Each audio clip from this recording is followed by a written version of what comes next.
Hello sa inyo mga ka-fincher, mga ka-lovebirds, mga ka-ibon.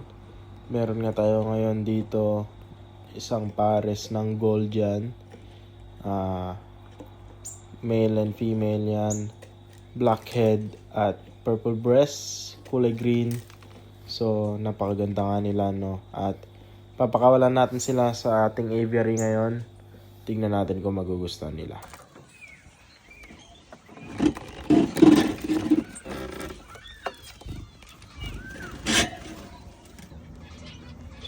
At ito na nga sila guys, yung male kitang-kita natin at yung female sa nasa bandang kanan. Ayan, napakaganda nila tignan sa ating aviary.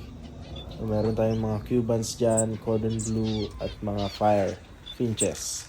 Ngayon, meron na tayong mga gold dyan. Sana mapabreed natin sila guys. Meron tayong nest box dyan sa gilid. Hopefully mag-breed na sila at makapagpapisa.